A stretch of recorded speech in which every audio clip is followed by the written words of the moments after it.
Ya, kita mulai aja ya. Kita akan baca pertanyaannya dulu. Ini tentang hari Tuhan ke-27, setelah itu baru kita berdoa. Ya, jadi langsung aja ini meneruskan yang bulan kemarin ya tentang baptisan. Sekarang mulai ke pertanyaan nomor 72. Saya akan membacakan pertanyaannya, kita sama-sama menjawabnya ya. Pertanyaan ke-72. Jika demikian, apakah pembasuhan jasmania dengan air itu sendiri bisa membersihkan dosa? Jawab, tidak, karena hanya darah Yesus Kristus dan Roh Kudus yang membersihkan dari semua dosa. 73. Jika demikian, mengapa Roh Kudus menyebut baptisan sebagai permandian kelahiran kembali dan pembasuhan dari dosa-dosa? Allah berkata demikian bukannya tanpa alasan yang kuat, yaitu bukan hanya untuk mengajari kita dengan itu bahwa sebagaimana kotoran pada tubuh dihilangkan dengan air, demikian juga dosa-dosa kita dihilangkan dengan darah dan Roh Yesus Kristus. Tetapi khususnya untuk memastikan bagi kita dengan jaminan dan tanda ilahi ini, bahwa kita secara rohani dibersihkan dari dosa-dosa kita, senyata kita secara jasmania dibasuh dengan air. Jadi ada dua ya, rohani dan jasmani. 74. Apakah anak-anak kecil juga perlu dibaptis? Ya, karena anak-anak kecil seperti halnya orang-orang dewasa adalah termasuk di dalam kovenan dan gereja Allah. Dan karena penebusan dari dosa dan Roh Kudus, Sang Pencipta iman, dijanjikan kepada mereka melalui darah Kristus seperti halnya kepada orang-orang dewasa. Mereka juga harus dengan baptisan sebagai sebuah tanda kovenan dicangkokkan ke dalam gereja Kristen dan dibedakan dari anak-anak dari orang-orang yang tidak percaya, seperti yang dilakukan di dalam kovenan atau perjanjian lama dengan sunat, yang untuk menggantikannya baptisan ditetapkan di dalam kovenan baru. Mari kita berdoa. Bapa, kami mengucap syukur kembali dapat berkumpul pada hari ini untuk mendengarkan firman-Mu. Sesungguhnya kami adalah orang yang berdosa, yang patut untuk mendapatkan murka-Mu, Tuhan. Tetapi melalui anugerah janji kovenan, Engkau memberikan keselamatan bagi kami. Biarlah Roh Kudus membuka hati kami, sehingga kami dapat mengerti dan mendapatkan penghiburan harapan melalui firman-Mu ini. Dalam nama Tuhan Yesus kami berdoa. Amin. Ya, dalam pembahasan katekismus hari ini, ada buku itu ada banyak ayatnya, saya ambil aja pada Kisah Para Rasul 2 ayat 39. Ya, janji kovenan di situ disebutkan, sebab bagi kamulah janji itu dan bagi anak-anakmu dan bagi orang yang masih jauh, yaitu sebanyak yang akan dipanggil oleh Tuhan Allah kita. Nah, kita mulai dari yang pertanyaan ke-74 dulu ya. Kan baptisan anak itu tuh praktek yang banyak gereja tuh jadi terpecah. Ya, gereja Injili, gereja Reform juga terpecah antara yang percaya praktek baptisan anak ini dan yang tidak. Contohnya adalah gereja baptis ya, yang katanya harus bisa mengakui sendiri baru boleh dibaptis. Ya, sebenarnya ya inti dari debat ini itu sebenarnya hanya pada kovenan ini ya, teologi kovenan doktrin, kovenan anugerah. Ya, di situ nanti kita akan lihat ya bagaimana sejarahnya di zaman Abraham, pembaharuannya dalam Kristus, kesatuan dan keberlanjutannya dalam kedua perjanjian, yaitu perjanjian lama dan perjanjian baru, cakupannya dan juga isinya. Ya, semua aspek itu dikhotbahkan oleh Petrus dalam Kisah Para Rasul pasal 2 ya. Yang nantinya ada yang kayak 39 tadi, sebab bagi kamulah janji itu dan bagi anak-anakmu. Nah, kita akan membahas 3 hal hari ini, yaitu apakah kovenan janji Allah itu? Pertama, untuk siapa janji itu? Kedua, apa keuntungannya? Dan ketiga, tanggung jawab kita. Ya, sekarang yang pertama ya, subjek dari janji kovenan. Ya, untuk siapa? Nah, kesalahan orang-orang itu yang cari ya isu dari baptis anak itu selalu mencari di Alkitab kata baptism, baptize ya, baptized ya. Kata-kata yang hubungan sama itu ada sekitar 70 kata di Alkitab ya. Mereka melihat referensinya, bagaimana sih kata-kata ini berhubungan dengan anak-anak. Ayat-ayat ini ada nggak hubungan sama anak-anak? Mereka jadi frustasi. Kenapa frustasi? Karena nggak ada secara eksplisit di Alkitab ditulisin, oh kamu harus membaptis anakmu. Atau ayat yang berkata, kamu tidak boleh membaptis anak-anakmu. Kan kayak gitu nggak ada ya, di Alkitab dicari juga nggak akan ada. Nah, terus bagaimana baptisan itu berhubungan dengan anak-anak? Nah, untuk menjawabnya kita harus melihat ya, bahwa sakramen yang paling penting dari sakramen itu apa? Itu bukan tindakan fisik atau tindakan luar sebenarnya. Tindakan itu harus yang menandakan atau melambangkan sebagaimana firman Tuhan itu dinyatakan dalam tindakan yang kelihatan. Kayak tadi yang disebutin di pertanyaan 73 tadi. Sakramen diadakan oleh Kristus untuk menyatakan iman kita di dalam Dia. Kematiannya di kayu salib untuk menebus dosa kita dan janjinya yang dibuat untuk kita. Nah, dalam baptisan kita dijamin sebagaimana kotoran dibersihkan dari badan kita melalui air. Maka dosa dibersihkan dari hati kita oleh darah Kristus. Jadi tadi ada elemen fisik, tindakan luar, menyatakan ke dalam, ke rohani kita ya, realitas spiritual. Dan kita dijamin bahwa elemen rohani ini senyata tindakan fisik. Jadi air, oh air Gusti, kalau kita kotor kita mandi. Nah ini juga sama dibaptis, oh iya nyata nih bahwa Tuhan Yesus itu dengan darahnya itu membersihkan dosa-dosa kita gitu ya. Tadi kan di pertanyaan nomor 273 ya dengan gamblang dinyatakan gitu ya. Karena biasanya ya, orang-orang itu sulit untuk mengukur hal yang rohani. Ya, itu biasanya. Nah, kesalahan dalam membedakan tindakan luar atau tanda fisik menjadi realitas spiritual ke inward itu menjadikan adanya sebuah ideologi yang namanya ideologi sakramen realism. Wah bener, jadi katanya tuh gini, kalau daging, roti ya beneran daging Tuhan Yesus, wine itu beneran darah Kristus ya. Jadi banyaknya yang kayak gini merujuknya kepada pemberhalaan atau superstitious gitu ya, tahyul ya. Waktu saya ikut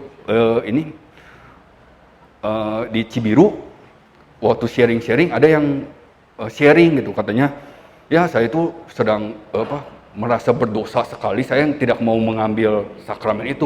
Jadi pas waktu bagiin roti itu saya kantongin aja gitu, dikantongin aja saya bawa pulang.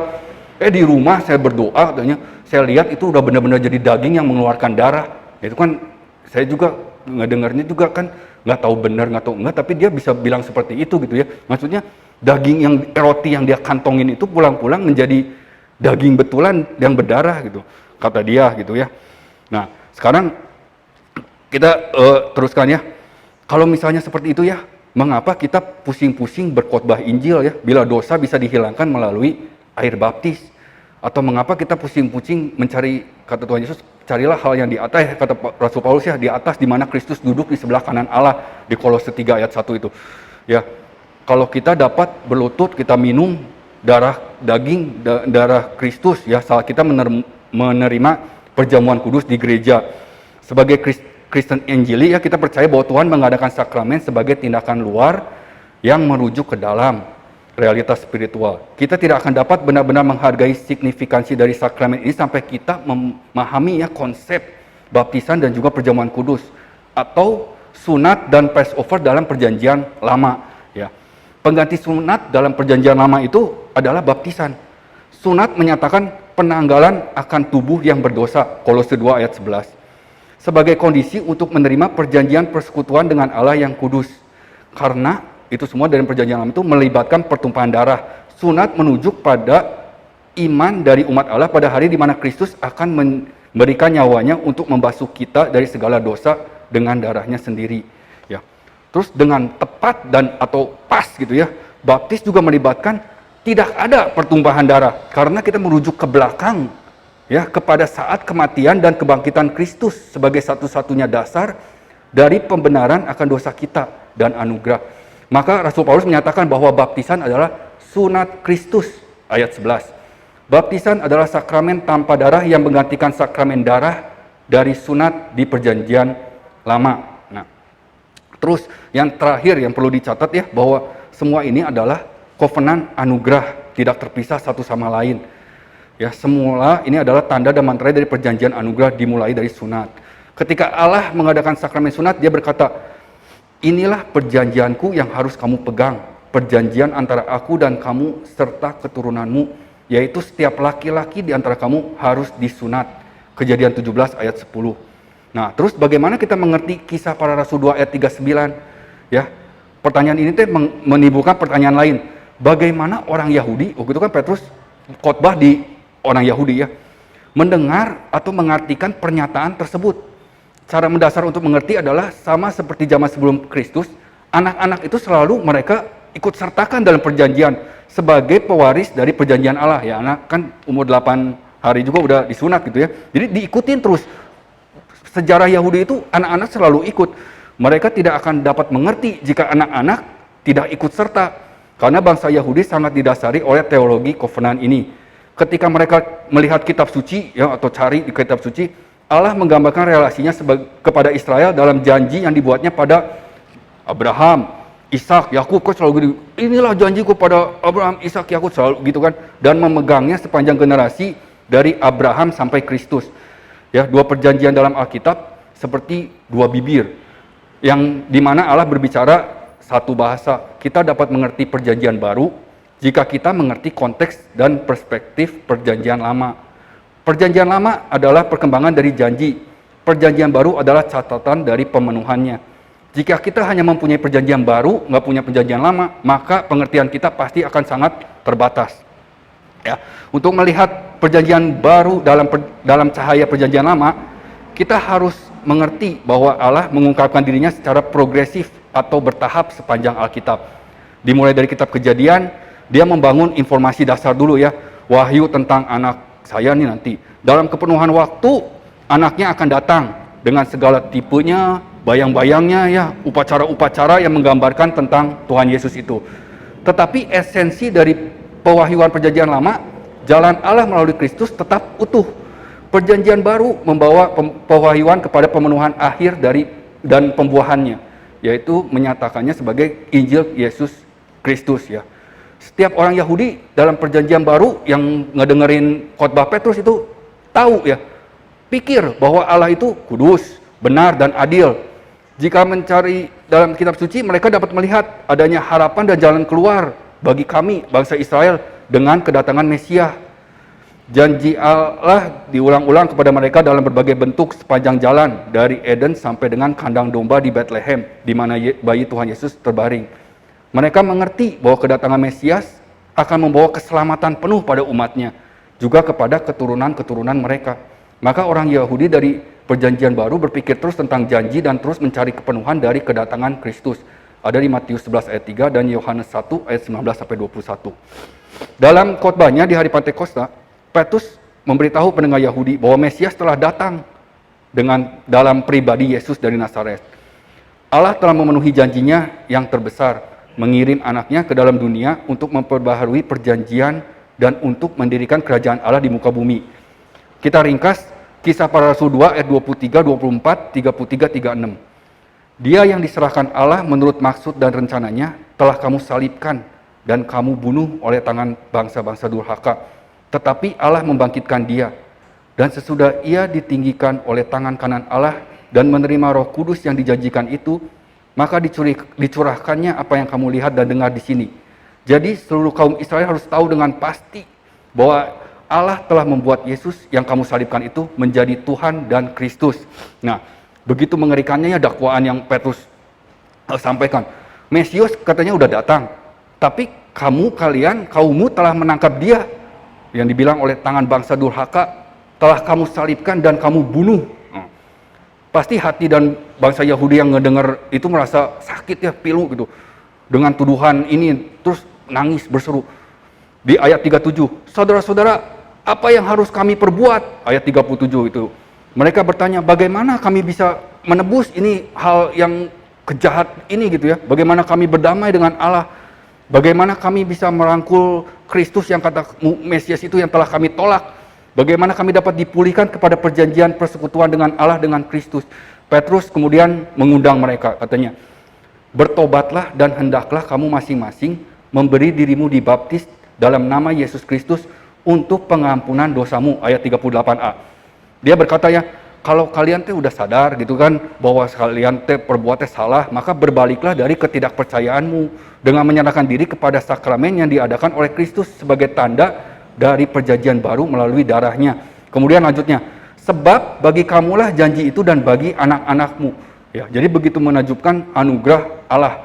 Semua ketidakpercayaan dan kesalahan, pengingkaran janji tidak menghapuskan janji Allah yang abadi. Nah, 12 dari 22 ayat khotbah Petrus, 60% adalah kutipan langsung dari perjanjian lama. Ya, cahaya baru dari kebenaran lama memang harusnya seperti itu ya. Banyaknya kan yang khotbah itu dari perjanjian lama. Jangan bilang perjanjian lama itu tidak relevan sama sekali. Dan yang terbaik dari perkataannya kepada bangsa Yahudi adalah, Tuhan Yesus telah datang dan kamu menyalibkan dia, tetapi masih ada jalan keselamatan dalam dia. Janji itu masih untukmu bila engkau bertobat dan dibaptis. Ya, bukan hanya untukmu tapi juga buat anak-anakmu. Ya, baptisan anak adalah untuk anak orang-orang percaya. Tadi ada di katekismus itu ya, bukan untuk orang-orang yang tidak percaya. Jadi pertama-tama kan komunitas bangsa Yahudi itu perjanjian pertama adalah komunitas iman. Semua yang terlahir di luar komunitas iman ini dibaptis hanya berdasarkan iman mereka kepada Kristus. Orang dewasa yang ngedengar khotbah Petrus ditempatin di luar. Kenapa? Karena mereka itu sudah salah gitu ya, udah jadi mereka ada di luar komunitas itu. Jadi mereka harus didamaikan kembali. Jadi harus menerima kembali masuk ke dalam perjanjian kovenan di bawah ketuhanan Kristus ya. Jadi pendamaiannya melalui baptisan. Awal yang baru telah dibuat untuk sejarah perjanjian Allah dengan umatnya. Nah, sebanyak 3.000 orang hari itu dibaptis.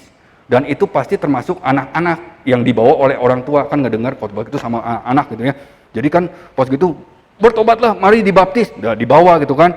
Kalau anak-anak dikecualikan, katanya ada seorang ini namanya Francis Schaeffer ngomong gini katanya.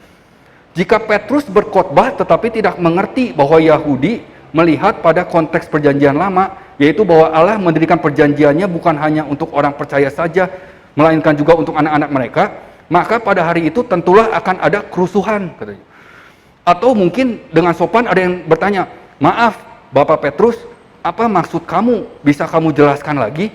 Ini adalah hal serius bagi orang Yahudi diberitahu bahwa Allah mengganti fundamental atau dasar dari perjanjiannya kepada umatnya. Ya, jadi maksud dia, kalau nanti ada yang ini bawa anak saya ini mau dibaptis, terus kata Petrus, maaf ya anak-anak nggak boleh dibaptis, gitu ya. Misalnya pasti kan dicatat dalam Alkitab itu, loh kenapa ya ini diganti bahwa anak itu tidak ikut, itu pasti ada itu karena itu hal yang fundamental. Jadi bangsa Yahudi nggak akan mengerti kalau anak-anak nggak diikutkan serta dalam kovenan itu, gitu ya.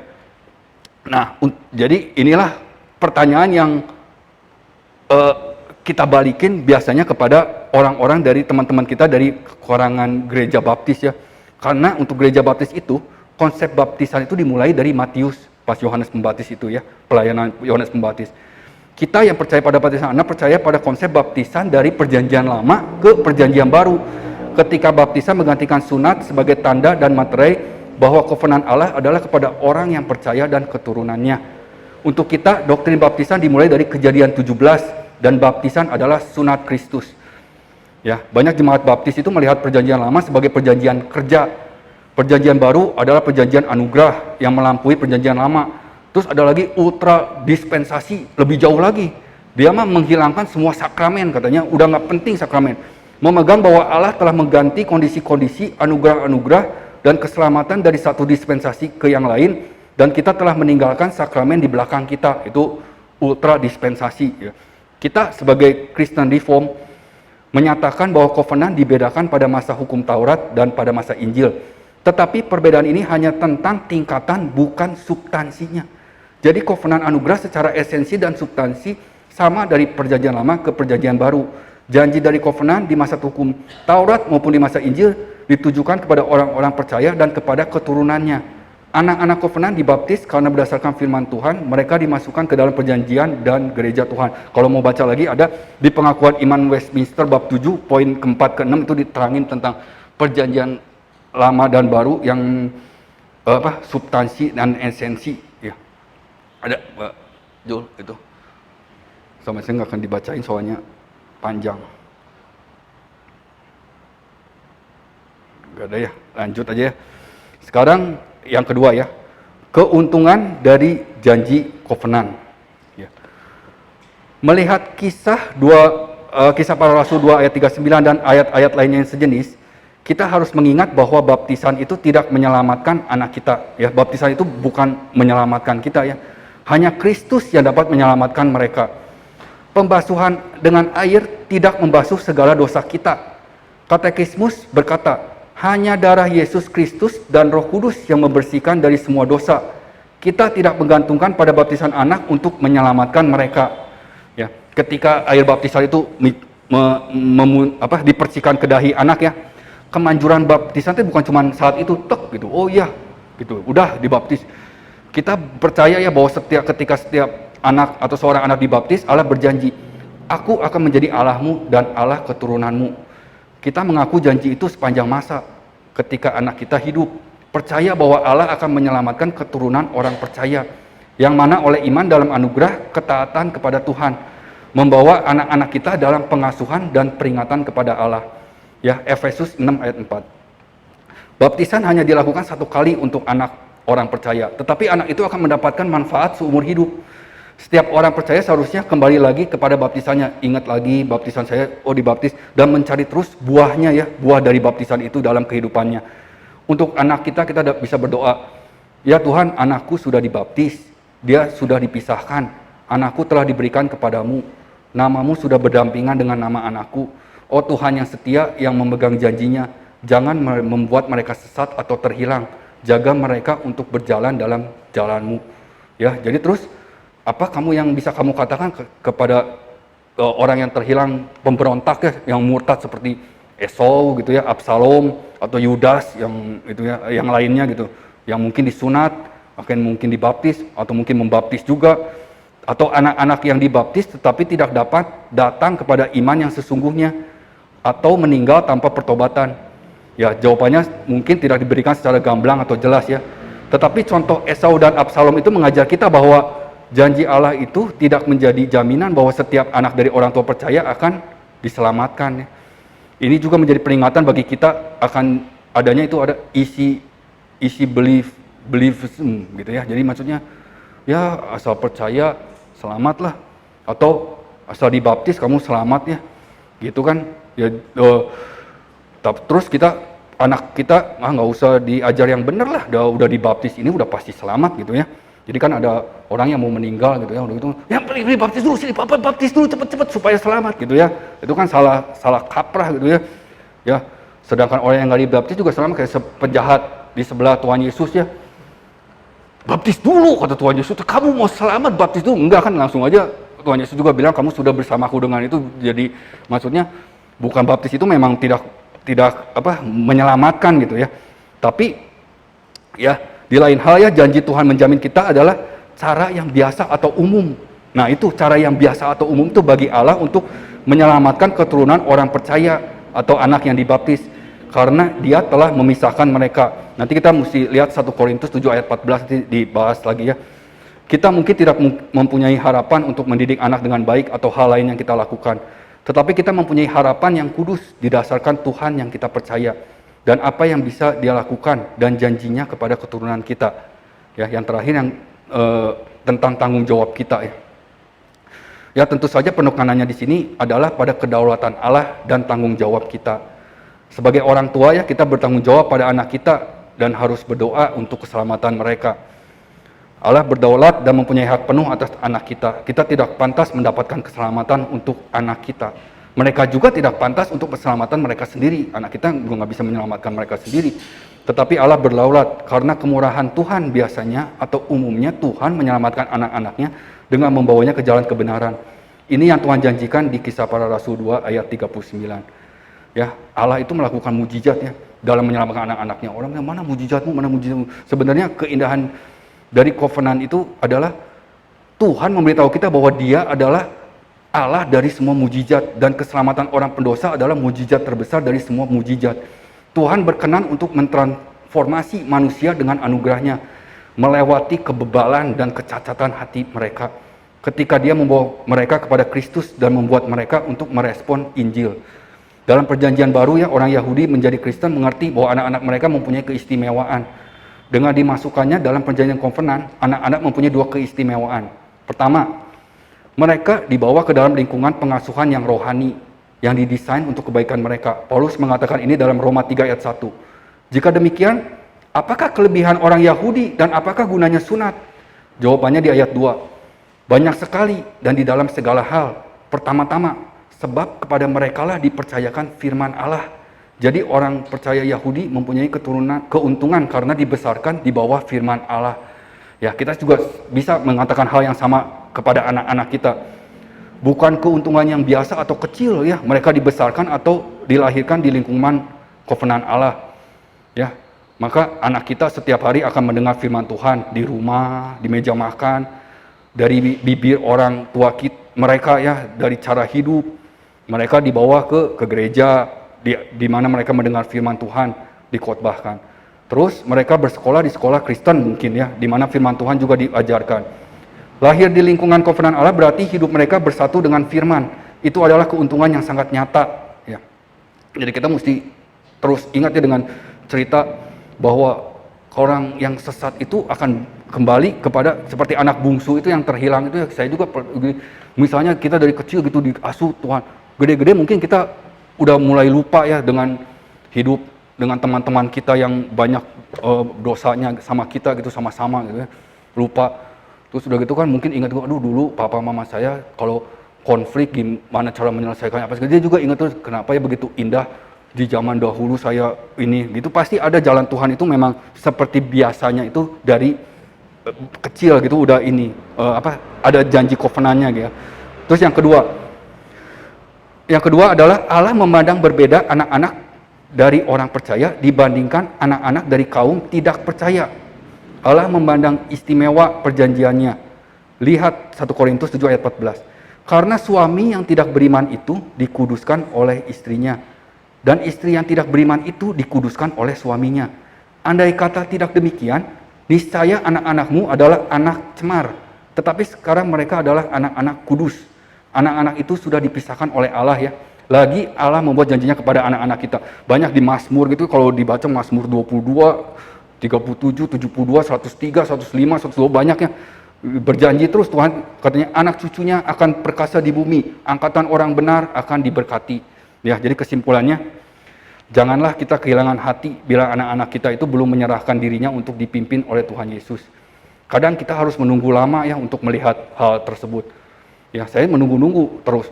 Adalah berkat bila kita melihat anak muda datang kepada Kristus dan memberi kesukaan bagi kita melihat jalannya berjalan bersama Kristus. Kan indah, kita udah lahir baru, melihat anak kita juga lahir baru, kita mempunyai hati yang sama gitu, indah. Tetapi kadang-kala kita harus menunggu waktu Tuhan yang sempurna, yang berdaulat ketika hal itu terjadi. Jangan kehilangan harapan ya. Ibu dari Agustinus itu berdoa bertahun-tahun ketika dia Agustinusnya menjauhi jalan Tuhan. Ketika sukacita itu datang, ya, pertobatan Agustinus tiba, dia berkata bahwa ibunya tidak kenal lelah dalam mengajar dia untuk mengenal Allah dari kitab suci. Ya, jadi kalau kita kalau boleh cerita gitu ya, mumpung nggak ada si Anu gitu ya kan, dulu saya pernah ngejar anak pendeta gitu ya. Anak pendeta ini, waktu itu kan saya masih di gereja juga dari kecil itu, tapi tetap aja ya hidup mah berantakan gitu ya.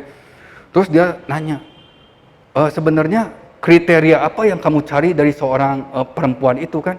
Ya kan biasa jawaban standar ya, yang baik gitu ya, mungkin yang tidak boros gitu ya, yang apa gitu. Kalau itu balik tanya, kalau kamu apa? Kata dia, yang takut akan Tuhan. Kata anak pendeta itu, Pantai Costa perempuan, pendetanya, Pantai Costa dia dikenalin sama temen. Dia bilang gitu. Terus saya kan dalam hati, apaan tuh gitu kan? Apaan? Apa? Yang takut akan Tuhan. Padahal saya juga dari lingkungan Kristen, tapi apaan gitu. Tapi sekarang kalau misalnya lihat, si Allen udah besar ya, wah centil-centilan gitu sama laki-laki gitu ya kalau gitu teh. Terus kita kan papa sama mamanya kan selalu ribut kan, mamanya gitu. Yang penting Mas Allen, kamu itu cari pacar atau cari teman itu yang takut akan Tuhan. Nah padahal kan saya dulu nggak mengerti, ya takut akan Tuhan apa gitu. Tapi sekarang mah kamu carinya yang takut akan Tuhan. Ya jadi tetap aja jadi covenant itu kita pegang ya. Dulu tidak mengerti, sekarang mengerti. Dulu tidak melihat, buta, sekarang melihat. Ya kan selalu. Jadi maksudnya apa sih tujuan hidup itu ya? Tetap aja ujung-ujungnya mah keselamatan. Kalau kita itu paling bergembira itu kalau anak itu sudah selamat gitu kan. Jadi selamatnya ya pasti selamat di sini dan selamat di bumi ya. Ya, yang terakhir kesimpulannya adalah teologi covenant itu selalu menunjuk pada Yesus Kristus ya. Tuhan Yesus adalah akhir dari segala covenant. Dialah yang memenuhi semua persyaratan. Dia adalah harapan kita, pembela kita. Air baptisan merujuk pada darahnya. Roti dan anggur menunjuk pada penderitaannya. Covenant adalah tentang Tuhan Yesus karena Allah memenuhi semua janjinya pada dia. Ya, janji kovenan itu berakar pada Kristus. Karena tanpa Dia kita tidak akan ada harapan apapun yang kita lakukan sebagai orang tua.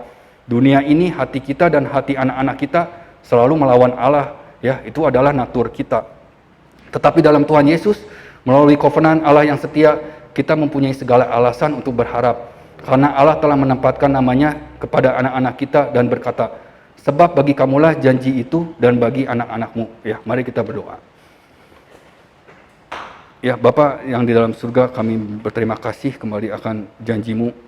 Kami sangat bersuka cita, berkatilah kami semua. Di dalam nama Tuhan Yesus, kami berdoa dan mengucap syukur. Amin.